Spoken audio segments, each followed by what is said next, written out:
So good. So appreciate it. So everybody, my name is Powell Chee. I live in Los Angeles, and I've really kind of, one of the things for me is that I was looking to get involved with real estate, but doing it in LA or the San Francisco Bay Area where I was born, it's very, very difficult.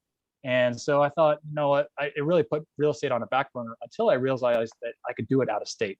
And that was a big turning point for me. So I really kind of like formed this group to make sure that, or to network with people that are buying real estate and that are and that we could network across the whole United States, do that. And so I don't know, I guess the group started about 2017. I've been involved in seven multifamily deals. 5 of them are big syndications. So I'm a general partner on 5 of those syndications. And then more recently, I've been involved also in self-storage. So I have about 2,000 self-storage units, 250,000 square feet, adding to that currently as well. So for me, it's kind of all about, acquiring the best deals, looking for what's the best deal out there. So all of my deals have been out of state, so I don't do anything inside of California, but I am obviously looking to partner with people and see how we can bring value to you. Right? And that's really what Multifamily Masters is all about. Perfect. And is he on here? I don't think so. I think he'll be joining in a second. I don't see him yet. Okay. I'll introduce myself real quick. Garrison Gilbert. Been doing real estate full-time since college, never had a W-2 job. Always learning, always growing. I'm part of the team here at multifamilymasters.com, and my job is to pretty much run the mastermind and advertise the conferences and different things that we do have going on in order to give back to the community. So with that being said, I'm here to learn alongside with each and every one of you. This is a constant learning process. Never feel like you own it. Never feel like you know it all. When you do, that's when God will punch you in the face. I've been there. It's happened. It'll probably happen again. So with that being said, I have 2 good friends of ours, Mr. Joe Kilmer, Mr. David Hudgins. Take it away, fellas. Let's start off with David Hudgins. Joe and Dave already introduced themselves. David, over the last 18 months, what has your career looked like? Where did it go from and where did it go to? And what are some of your goals right now for everyone to learn a little bit about you? Well, my wife and I bought a property in 2018. 2019, wanted to get into bigger deals, but needed to find people to partner with and just didn't really know where to find people, how to do it. So then to 2019, I found Multifamily Masters and started going to meetups in LA. And there were a bunch of chapters and was going to like 5 or 6 meetups a month and met Powell, met a lot of people.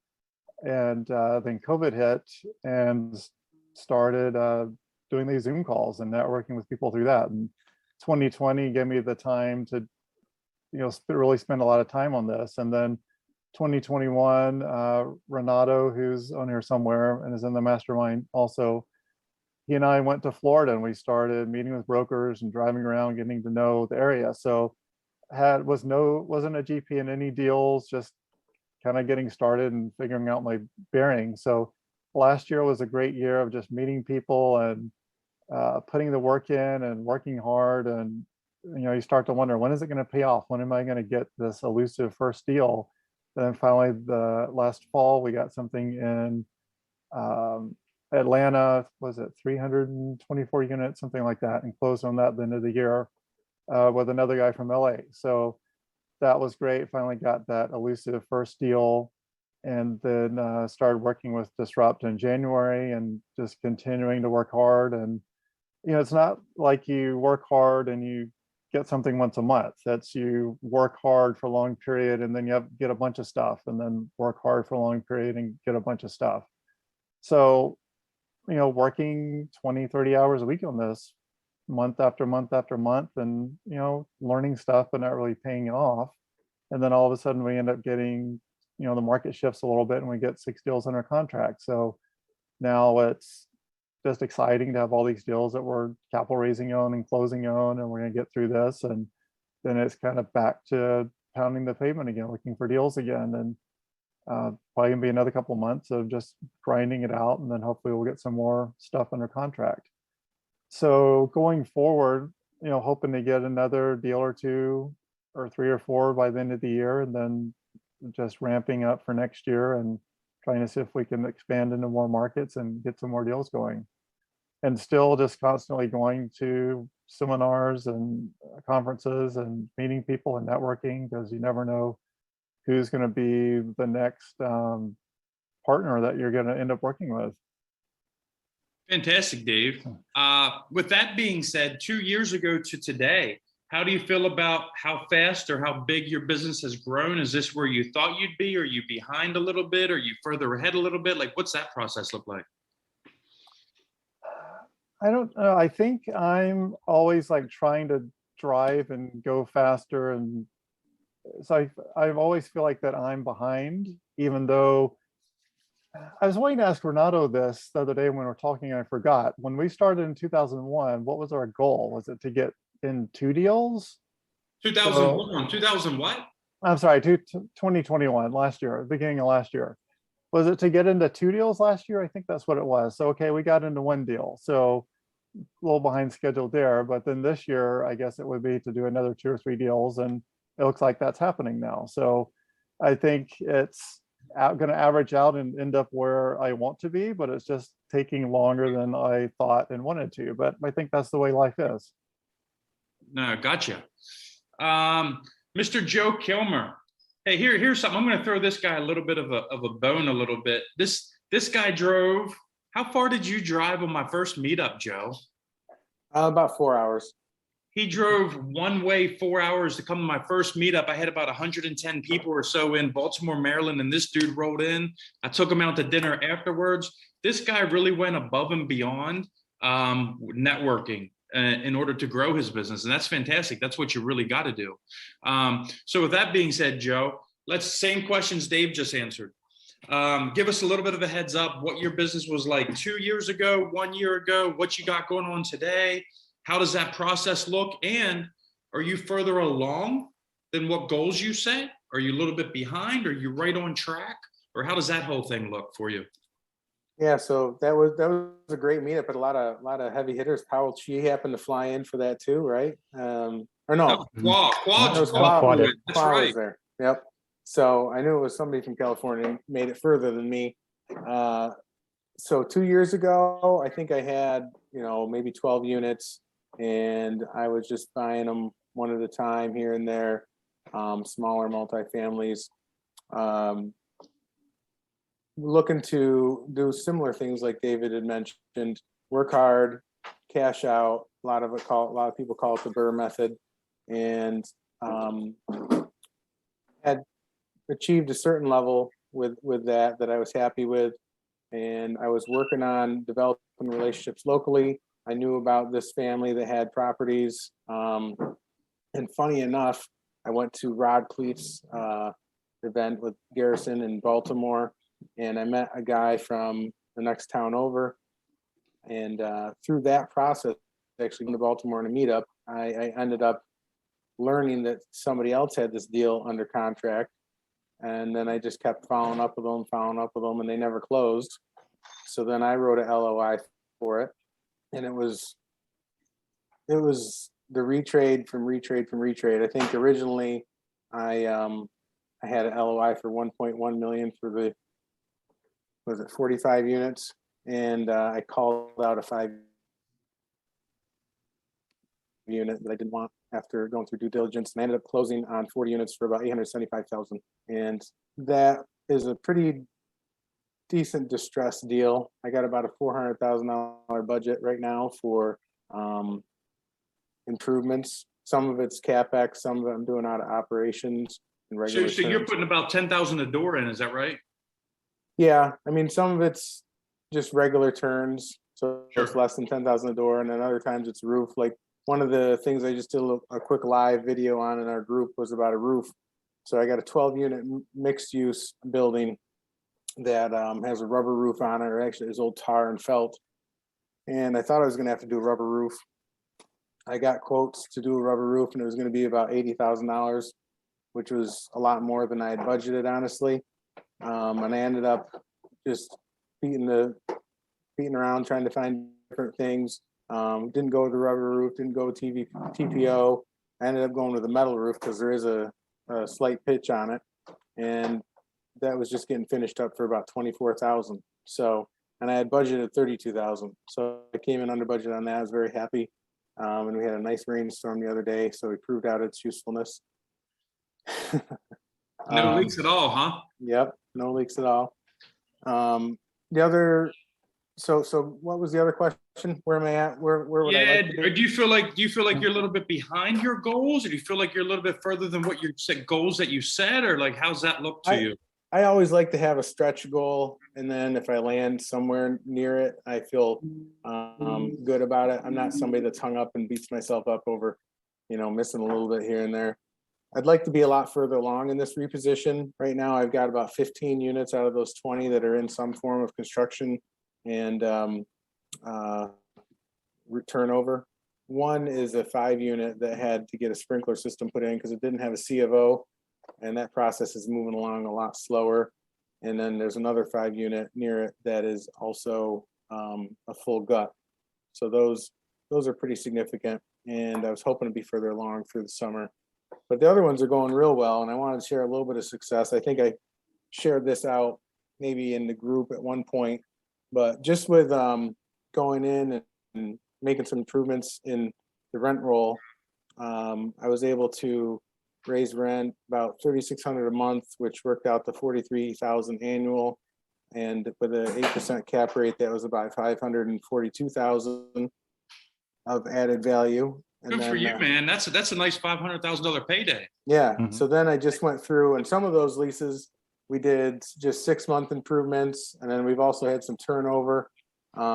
So just from basically in place people, we just raised rent again, and now we're up $5,225 a month, $62,000 annually, and that's about $783,000 total value add at an 8% cap rate, which is it's pretty reasonable for around here. So you put $500,000 in equity in you and your wife's pocket off of a $1.1 million purchase. Is that right? 875 purchase. Perfect. So I've almost doubled the value. Good for you, man. And you did all of this 783,000. while we forgot your biggest claim to fame this year. What's the biggest thing that happened in your life this year, man?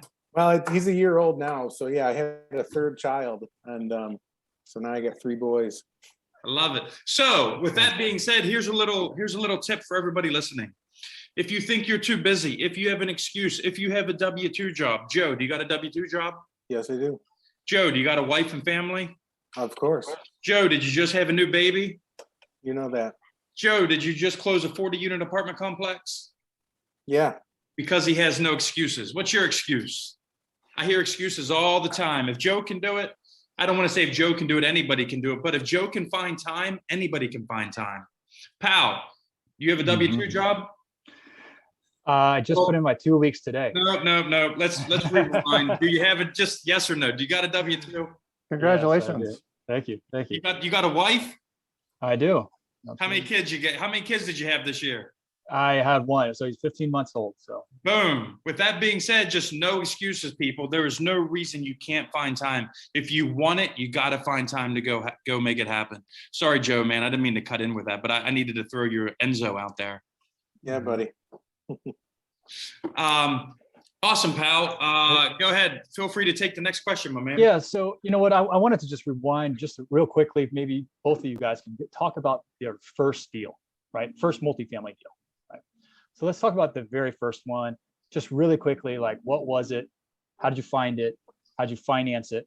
And maybe some lessons kind of learned along the way. So we could start at the very beginning, and then we could get to the end, and then we could talk about the growth of growing your business. Right? So Hudgins, just give me a little bit of a little detail about your first deal that you closed, and how difficult was that first deal to close?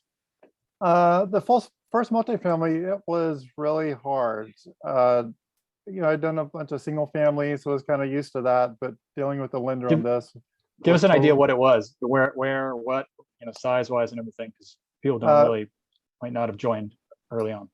It's a 36 unit in Memphis. Mhm. So And when did you buy it?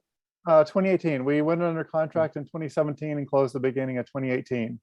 Okay. So just inspections are different. There's different stuff you're looking for, different requirements that the lender has. We had to fly out there and meet with the lender and the management company, which that never happens in single family. The lenders never go to the property. So Mhm. there's just a lot more hurdles that you're getting through, and the lenders wanting you to write letters for items that they have concerns with. So there's a lot more hoops to jump through, but it was great. It was great when we finally got it done, and I enjoyed the experience and look forward to doing it again. Mhm. Awesome. Okay. How about Joe? Give us your first one. What was your first one like? So yeah, I had purchased duplexes before. My first true commercial was a 5-unit, and it's funny because I had seen it go up for sale before, and I thought, geez, how am I ever going to afford something like that? And then I made a relationship with the owner. I had made him what I thought was a fair offer, and at the time, he wasn't interested in selling. So I just kept going along, doing my thing. And probably close to 18 months later, I got a phone call from him. He had another deal he was trying to close, wanted the cash out of this. And I was able to, show up. I was already familiar with the property. I had a banking relationship with the community bank, and was able to close very quickly and take care of that for him. And I think I ended up buying it for less money than I had originally offered first time. Even better. Yeah. So, and that's turned out to be, really great property for me. I've bird out of that a couple times. And Mhm. anyone in the audience, this is interactive. Audience has been pretty quiet so far this evening. Any questions you got, feel free to throw them in the comments below. Mhm. Yeah. In the And comments below, we'll get to them at the end for sure. One thing I wanted to know too, from both of you guys, was that along the way that in your real estate journey, both of you guys have started, say, David, you had a 36 unit was your first one. Joe, yours was a 5-unit and doing it by yourself. What can you give us a sense of? A lot of times there are steps, like something that was a big step for you. Maybe it was a partnership, or maybe it was, I don't know if it was something you learned along the way, or you joined something, or give us a sense of, like, was there anything along the way that kind of helped you accelerate, whether it was a relationship with somebody or a lender, anything like that maybe somebody would benefit from hearing about, a certain type of relationship or experience that you may have had to help you accelerate. And I think I'm not pushing it because we're here, but I think Multifamily Masters really helped me accelerate, because that gave me connections with people. I Mhm. got hooked up with you, Pal. I got in with Ferris. I got in with Garrison. I ended up flying to Baltimore to Garrison's Halloween party because I'm like, I want to meet this guy in person, and hung Mhm. out and met people, and then just going to the different MFINs and the MFM and conference last year, just meeting everybody and getting to know people and making connections. Because people need to be, before people are going to work with you, they need to be comfortable with you. So you need to have had a couple of conversations with people so they get comfortable with you, and they're like, okay, I like this person and I want to work with them. And that's the first step. And then the second step is figuring out how you can work together. And then the third step is actually going and doing something. So I think just being in this environment with people, and then going to conferences and meeting people in person is kind of like the great way to get started. And the one step I'll add to David, Oh, he's Ferris the is guy here. that Hey, Ferris. I've been here the whole time. I don't know why my Zoom keeps crashing. It's been a little bit of a Okay. pain. All good. I try to talk multiple times and it keeps on screwing up. But I was going to say the thing, that David does, I think very uniquely, is that he always shows up, right? Doesn't matter. He's in LA. He'll go out and find ways to show up and add value, right? And I think that's something for people that are newer, it's something to think about, right? Like, it shows that David is a very dependable person, which is ultimately someone you want on your team. And so, again, if you're newer, you're constantly looking at how do you add value. And I think showing that you can show up, being boots on the ground, and trying to figure out how to solve other people's problem is a value in itself. And so something I think, I like to think David is one of the best at, in my mind, from kind of what I've seen. I'll agree with that, and I'll go one up on that. Dave did something that most other people will not do. There's an expression, I'm sure every person on this call has heard it. Get out of your comfort zone in order to do things now that other people, I can't even remember how the hell it goes. How's that go, pal? How's that go, Dave? I messed that up. I butchered that big time. It's kind of like you do things, let me see, how am I saying this? You do things that do the things that other people don't want to do. Yeah, I was gonna say I could help you you don't out. get what you Dave, don't want to do. There you go, Joe. Hit it. I think Dave Ramsey says, live like no one else so you can live like no one else. Not that I'm a big Dave Ramsey fan, but basically do the hard work now and reap the rewards later. Yeah, absolutely. And what I was trying to get at is, Dave, how much time did you spend driving around Florida meeting with all these different commercial brokers in order to further your business? Not today, not next month, but 6 months, 1 year, 2 years, 3 years down the road.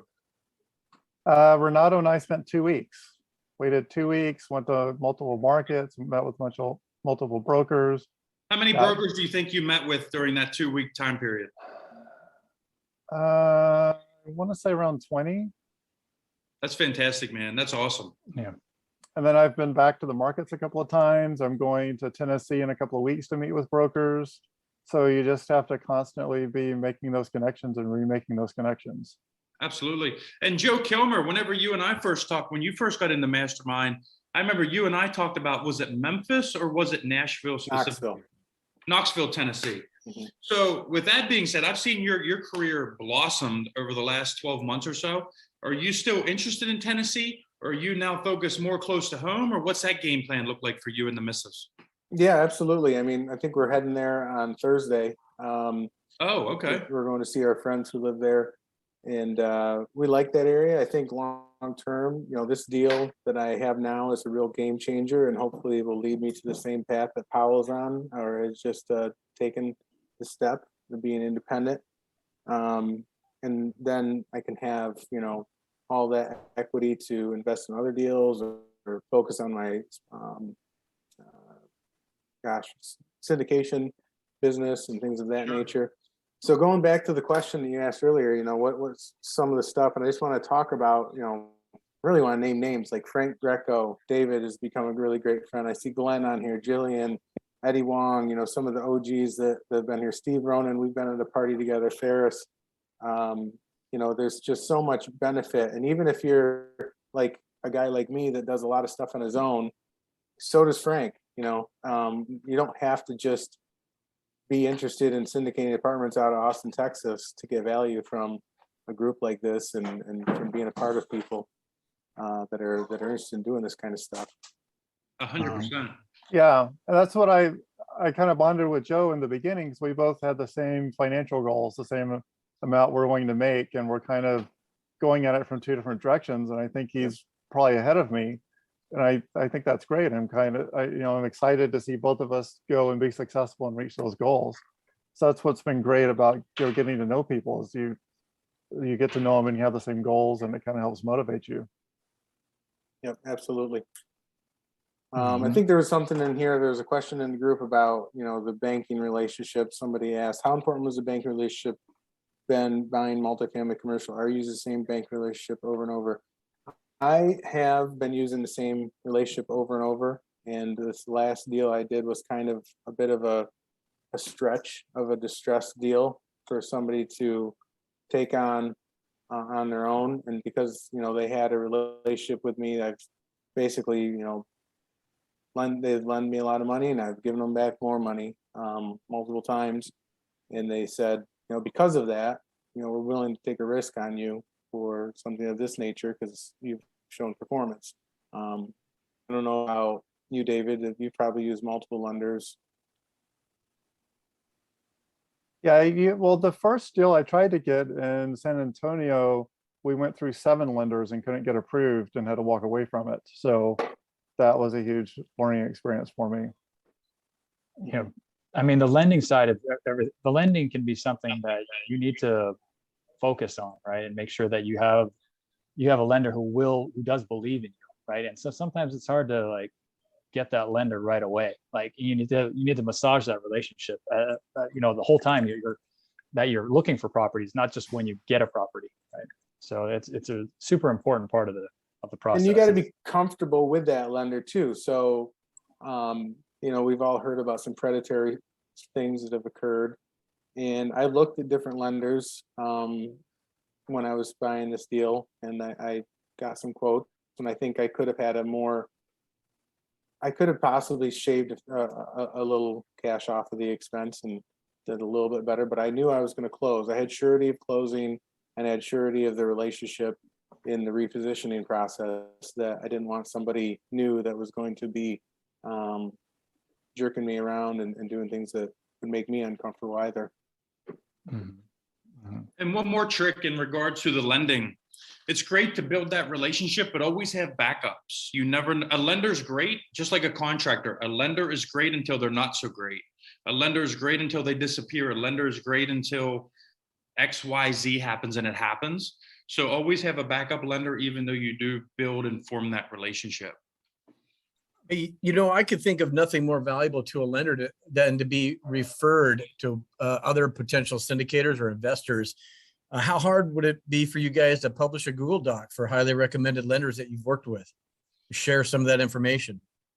We share that around the mastermind. We definitely do that, and that's definitely appreciated. But here's an example. I have a lender who I refer down to a lot of my coaching students. Lender was strong. He was a good guy for 2 years until all of a sudden he disappeared in the middle of a deal, and none of my people have been able to get a hold of him since. So with that being said, you do want to back up, but yeah, great point, Kevin. Definitely a great point. Yeah. So now that we've got to sort of the beginnings of where you guys are, I think it's good to take an assessment of like, what are you seeing? Like what's in the near future for you in terms of like properties, size, where are they located, partnerships, like what's kind of on the horizon, like the near term horizon for you guys? What's your goal for the next 12 months? Yeah. One thing that I'm a little nervous about is there's still a lot of offers out there, a lot of people, wanting investors, but the IRRs that they're offering seem perfectly realistic with what's happened over the last 2 years, but within a higher rate environment that might stabilize or plateau appreciation rates. Some of their IRRs I think are off base, 18 to 24% after 3-4 years could be completely shot out of the water should, we get rates another 3/4 point, maybe another 3/4, 1 point after that. I would think it would have to impact the rate of appreciation in multifamily real estate over the next couple of years, but I'm far from being an expert. So I'm just kind of looking at offers right now to jump in on. And I'm a little nervous about going in with the syndication, being part of a junior debt stack versus me controlling my own single family rental and paying cash for it. Or if I'm lucky enough to get it financed, go for another rental property. So I kind of would love everybody's, anybody that has an opinion to kind of speak up about the IRRs that you're seeing being advertised on actual deals, how you feel about how realistic they are, given this kind of rate environment that we're seeing, and what happens when somebody runs through their cycle 3-5 years out, has to refi, and we're in a whole different world at that point. Go ahead, Dave or Joe, one of you. Well, as far as the refi, if you look historically, when we've gone through these, rates go up, but then they end up coming down in like 18 to 24 months a little bit. So I feel like that a lot of people are doing bridge debt now and they have to refinance in 3 to 5 years. So I think by the time people doing deals now have to refinance, we're going to have gotten through this and rates will be normalized out some. So I don't think it's going to be as much of an issue. Maybe somebody that got into a deal 5 years ago, and then now they're having to refinance now and into the higher rates, then that's where it's going to be a little bit more challenging. I think with the IRR, that is going to depend on, your market. If you're in hot markets that rents are still pushing really high, that's still going to push the IRR higher. If you're in a market where it's more stabilized and things aren't growing that much, I think it could be affected a little bit more by the higher interest rates, because that's going to increase your cost, your debt cost, and reduce your NOI. Yeah, I think So, to build Go on ahead, what Joe. you're saying, maybe, look beyond the IRR, see how they're building their model. What is the pro forma for rent increases? Are they trying to get something crazy like, well, maybe it's not crazy, 10% every year in rent increases or something of that nature. One of the major drivers of CPI, everybody speaks about gas, is housing cost. So if you have somebody who's modeling in really conservative 2%, 3% rent increases, and it looks like the market's going to give you better than that, then that might really negate out some of the issues that you're bringing up with rates. That I think I would agree with David that there's so much global debt. Maybe you didn't say this, but there's just so much global debt that sovereigns are going to be paying so much more if they keep jacking up rates too. Like the whole world needs reasonable rates. And some of the issues, I'm going down this macro world, which, Frank Greco probably would talk about more, but some of the issues we see out there are like the war in Ukraine and supply chain issues. If those things give up, then we could have a lot of improvement in the CPI coming down and life not looking so bad for Jerome Powell jacking up rates. Mhm. Okay, so in 3 to 5 years, if we're not in an Hold on, environment. Kevin. Hold on, Kevin. Like, I know this is a great topic to discuss, but it's a little bit off of what our original main topic is. So Okay. I hope that you can stay for the breakout rooms, because then maybe you'll get inside of Joe or David's room, and then you can kind of discuss this as like a topic around it. But Sure. initially, let's just focus on what we're talking about right now. We're about to get into some Q&A with everybody. I don't want just this topic to be the only topic we talk about, but thank you, Kevin. Okay, appreciate it. So our last couple questions here that I wanted to ask you, both David and Joe, to go over are just some like advice or lessons learned that you have throughout your career that you could give to sort of either newer investors or somebody that's coming on and just thinking about investing, or they're just starting to get into it. What are some things that you could give to them advice wise for growing their business? I think like a lot of people told me 2 years ago when I first started this, it's all about consistency. And I was like, okay, well, I guess that makes sense, but I didn't really relate to it. I think Garrison was one of the ones that was driving the consistency message. And now hindsight, 2 years later, I think, what, they're right. Like it's just being consistent. And I know Bessie asked about brokers and credibility. And I think one of the things with that is just being consistent, just constantly.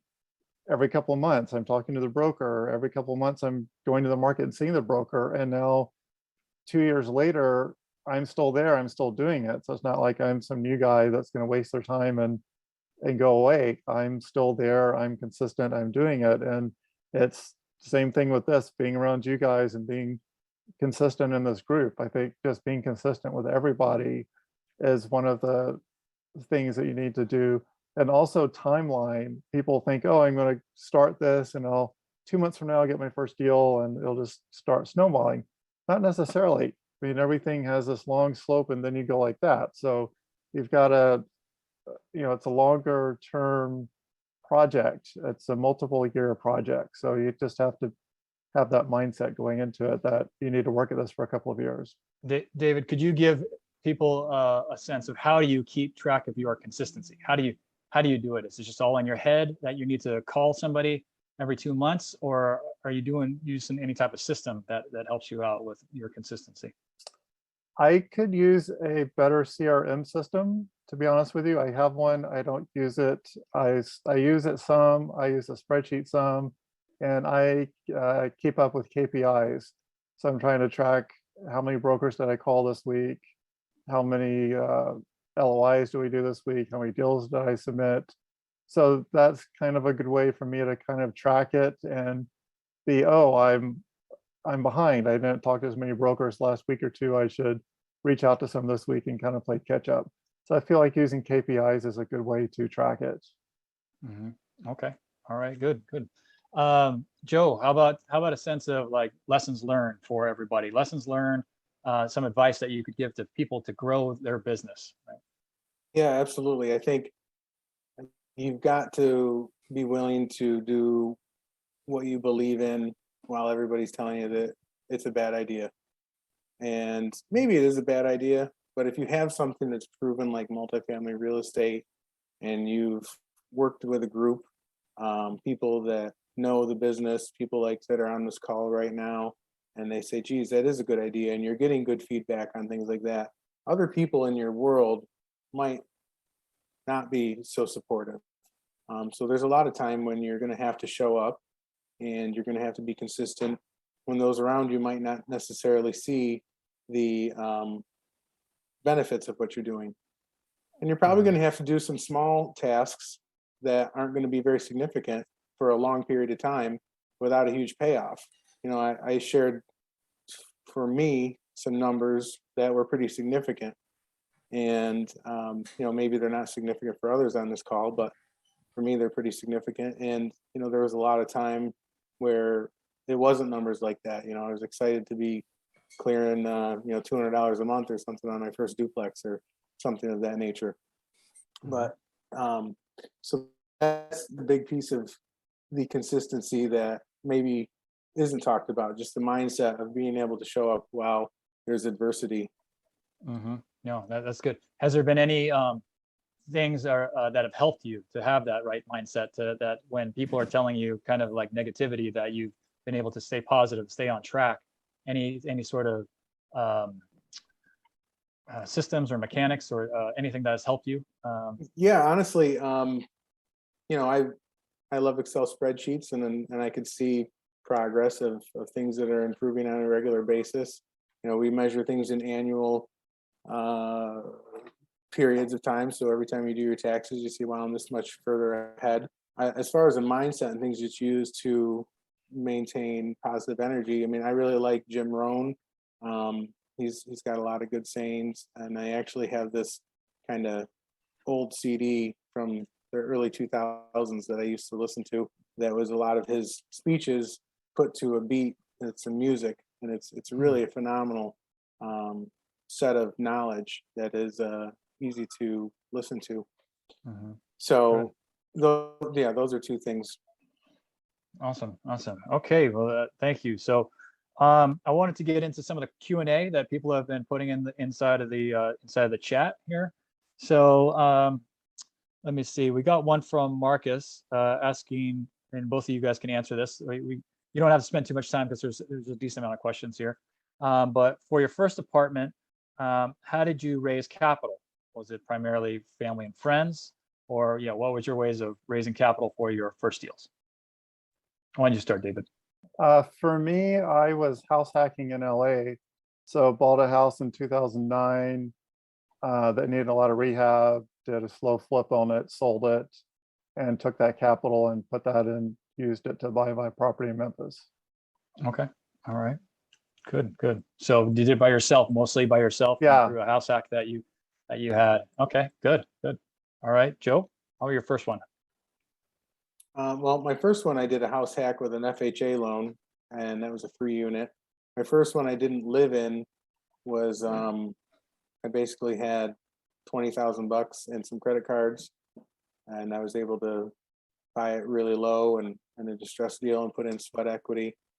And then my first commercial one was basically a BRRRR out of a single family. Okay.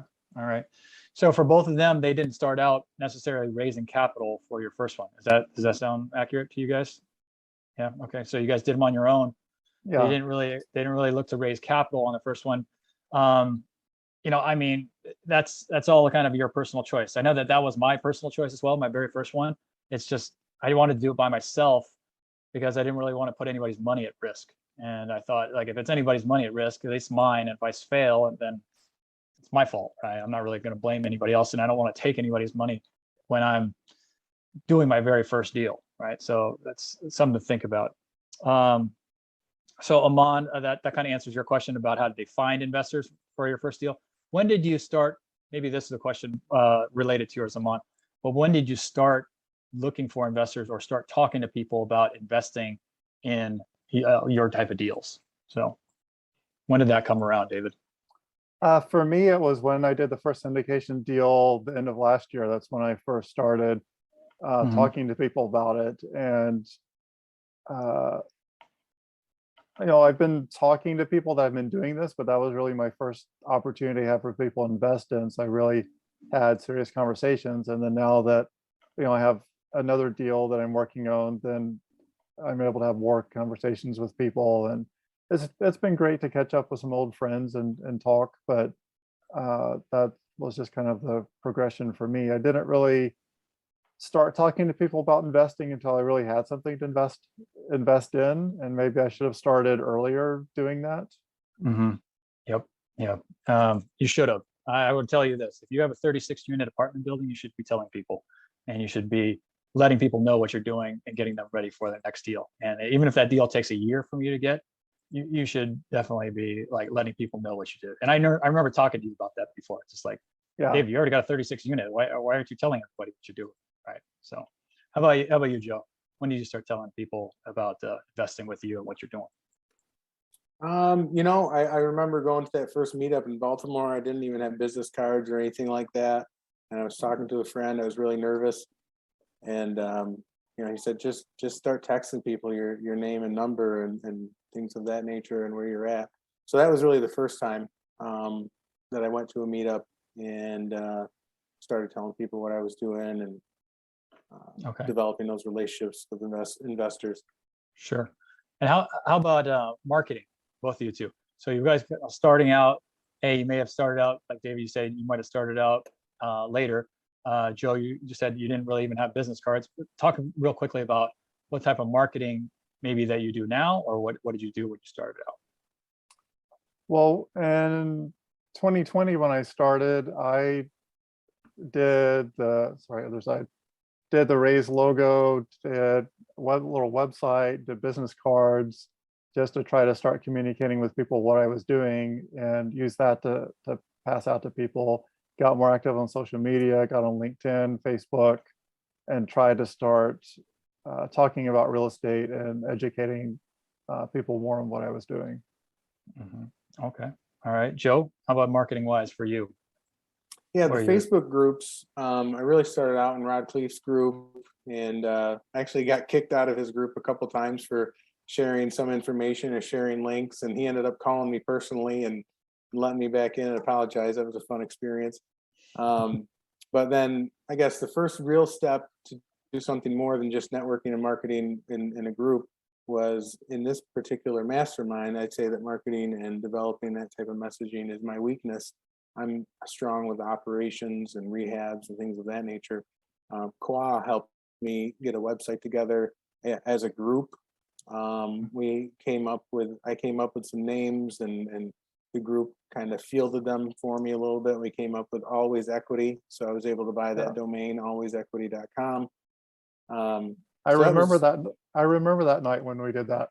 Yeah. So, I mean, that was really, it sounds like an infomercial, but this group has been really phenomenal in helping me with areas I'm not strong at. Good. And I think that's something that everybody can kind of take away from is that a lot of times when you start looking at people that have had success, you start looking at like the end goal, like where are they at right now? But everybody has got to go through a lot of steps where they are not very good at certain things, right? I mean, everybody, including myself, there's tons of stuff that I'm definitely not very good at, and I could be a lot better at. But if you just kind of get started and start learning how to do it, and the thing is that just take some action and do them, whether that's raising capital, whether that's marketing, whether that's reaching out to brokers or finding deals, it's really about taking the action and then learning to do it consistently. And if you're not very good at it at first, or if it's not your strength, there's people around that can help you, and hopefully people like people in this group that can help you as well. So Dave, we got a question. It just said, this was from Jeffrey. It was kind of about your first deal, right? About getting funded. And I think as a issue of what was the issue with you getting funded? Not to get too personal, but I'm wondering what like roadblocks there were when you were trying to get funded. I guess maybe this might have been, I'm not sure if this is a San Antonio deal he was talking about or your very first deal, but any kind of roadblocks that you came across on yours? Well, we'll start out briefly with the San Antonio deal. I had talked to several lenders and they were all like, oh yeah, no problem. It's not gonna be an issue. And then 2 weeks into it, they were all like, oh, it's an issue. We can't do it. So then I have to start over with another round of lenders and they're going into it. Oh, it's no problem. It's no issues. And then all of a sudden there's issues. So that was kind of frustrating. And I think it's more now learning, getting to know the lenders a little bit better and a little bit more seasoned on what you should know going into it and how you should approach it to try to see if they're going to be able to perform or not. The Memphis property, that was our first multifamily. So yeah, we were doing agency debt. And I don't think now I could get the property because now they want you to have signed on 3 deals. But back then we were able to get, we had to write several letters for several things. It helped because we're buying in Memphis and I grew up in West Tennessee. So we wrote a letter talking about how I was from the area and I knew Memphis. And one time we were visiting the property and we even went to the university and got like a hat and stuff. And my wife took a picture of me and like submitted with that, showing that as a fan of the university, like trying to embellish it a little bit to the lender. And they're going to want you to have a third party property manager. So we had that. So we just kind of try to check all those different boxes that the lender has. And from all the lenders I've dealt with, there's really 2 people. There's the salesperson that says, oh yeah, no problem. Then you get to the underwriter who's like, no, hold on, we don't want to fund this loan. So it's really, once you get into it, trying to work with that underwriter and get through whatever hurdles they're going to throw out. So that way you can get the deal closed. Good. How about you, Joe? Do you run into any roadblocks on any of your deals, lending wise, and roadblocks, whether you overcame them or maybe some that you just couldn't overcome? I think not necessarily roadblocks, but it is, I guess, is it soft skills or just anecdotal things that seem to come into play? And David's right, you're working with a loan officer or somebody that's more on the sales piece and you're telling them your story and you really want them to be your advocate. And then it comes to underwriting. And I remember on this deal, one of the things that the loan officer came back to me about, he said, you don't know how much it meant to the underwriters and the loan committee who votes on if they're going to give you this loan, that you financed your personal vehicle with us. And I'm like, really? That's really what was important. I'm like, okay. So yeah, it's interesting what their world is important and the anecdotal things. Yeah, I mean, for sure. It's, anything that can, you never know what's important to them, and something like you having another, another relationship with them where with your car, I guess, can help certain lenders, and that's could be something that's important to them. I think we got let's see, another question here. Let's see, Jeffrey just put in there. What would you say is the best way for preparing for lending, like compiling? Okay, so what do you need when you're, so go ahead and go over. What do you need when you're submitting like a package to the lender? You're gonna need 3 years of taxes at least. You're gonna need a personal financial statement. You might need things to back up the personal financial statement, like appraisals on real estate owned, and you're obviously going to need statements to back up your other accounts that you're putting towards your net worth. It might be in the stock market, things of that nature. What else? Rent rolls, absolutely. Yeah, that's definitely huge. David, anything else you want to add? Yeah. Because they're also, not only are they looking at you and your financials, they're looking at the property because you're buying a business. So they want to make sure the property is going to be able to perform and be able to cover the debt service. There's a debt service coverage ratio that's usually 1.25 is what they want. So you have to make sure that it's going to be able to do that. So when you're doing your underwriting, doing your spreadsheet, if you have at the bottom, here's what the DSCR is, here's what the debt yield is, then I think that helps them be more comfortable with you because they know that you understand what they're looking for. But just doing your pro forma and having it be a realistic pro forma and showing your rent comps, like everything that you're saying you want to do, you need to be able to back it up. Like if you say, this is my income, here's my W-2, this is my assets, here's my bank statement. These are the rents I think I can hit. Here's rent comps that supports that. So you want to compile like all these supporting documents to be able to help your case. So that way when the underwriter needs, question stuff, then you have those docs. Another thing that I find really helpful is I do a Dropbox and put everything in the Dropbox, because you're going to submit it all to the lender and then 2 weeks later, they'll ask you for, where's your May bank statement? You can just go to the Dropbox, send it to them. Or I give them the link to the Dropbox, and sometimes the lender will just go to the Dropbox and look at it, get it themselves. So I find having a Dropbox is very helpful in the process. Yeah, it's very helpful. I would say that we kind of touched upon it, is that obviously you need the things from the property, right? So you're going to need tax returns, property taxes, a lot of the P&L. You're also going to need the stuff on you, right? So you're going to need your personal financial statement. So you can get that template from a bank, like any kind of banking relationship. They'll give you a personal financial statement, and you need to fill that out, and it needs to be current.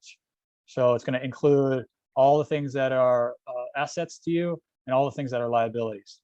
And so that's something that I would just say you need to keep current, and you need to have those numbers on hand. Sometimes if you don't have those numbers offhand, it could take you a little while to get them, because some of you might have invested in a deal, and then you're saying, I invested 100,000 in this deal, but that was 3 years ago.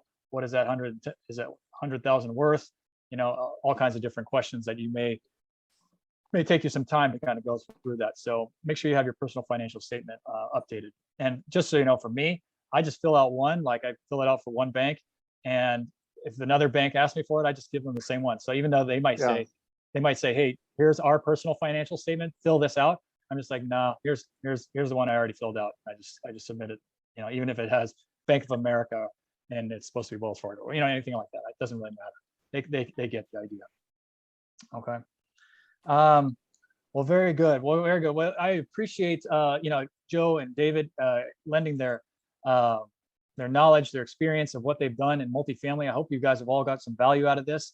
At this point, we're going to go into some breakout rooms for probably about 8-10 minutes or so. And it's something that we like to do, where people can network in smaller groups, and you can talk about whatever comes up.